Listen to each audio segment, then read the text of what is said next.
Assalamualaikum warahmatullahi wabarakatuh. Nama saya Niki Ananda Abdurrahman dari kelas 2 IA 22 dengan NPM 514231101. Pertama-tama saya akan membahas rangkuman 2, yaitu tentang subjek hukum dan haki, yang dimana diantaranya juga ada badan hukum.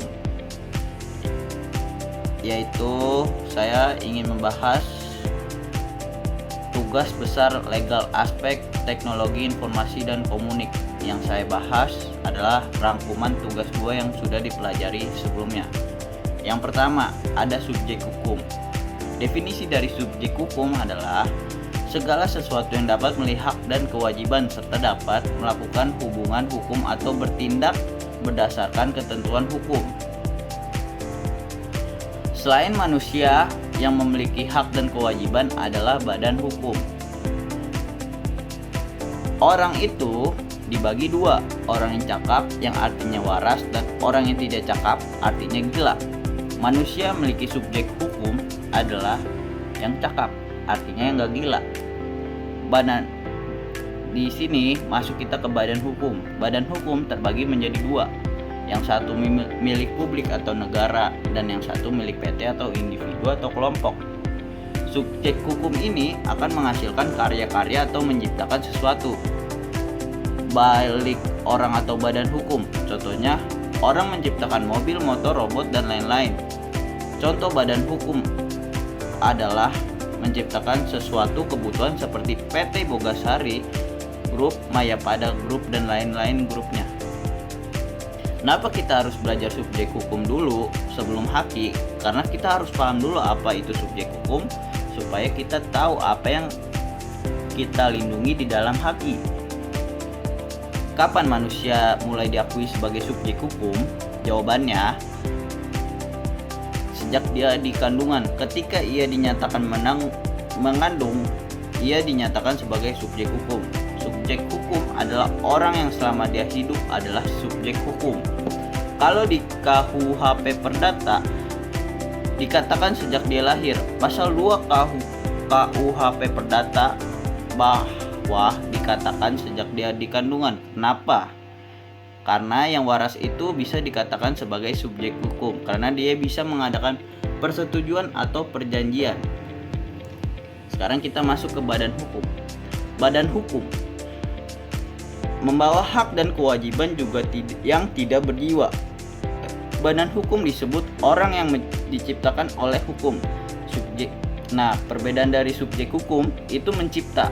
Apakah dia orang atau dia badan hukum, dia akan menciptakan sesuatu. Di sini kita akan membahas sedikit tentang taksonomi Bloom. Taksonomi Bloom adalah model yang digunakan untuk mengidentifikasi keterampilan berpikir dan dari tingkat rendah hingga tinggi, serta untuk merumuskan tujuan pembelajaran.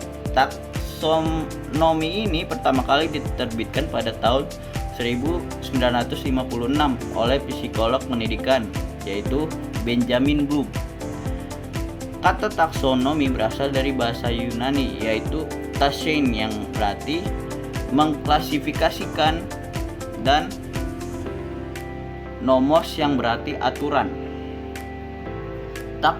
Taksonomi Bloom memiliki beberapa tujuan, diantaranya menulis dan merevisi tujuan pembelajaran, merencanakan kurikulum, mengidentifikasi keterampilan sederhana, dan menyelaraskan tujuan dengan teknik dan standar penilaian, menggabungkan pengetahuan untuk dipelajari. Dan sekarang kita balik lagi ke I.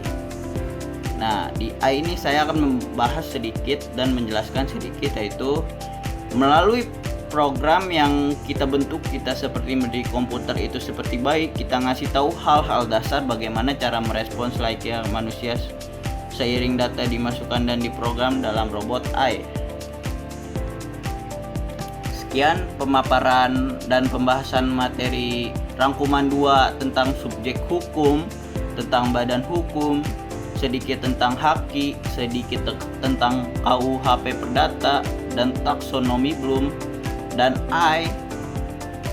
Yang saya bahas di sini di rangkuman 2 tugas besar legal aspek produk teknologi informasi dan komunikasi, saya rasa cukup. Semoga informasi ini membantu. Maaf kalau ada salah kata dan salah omongan.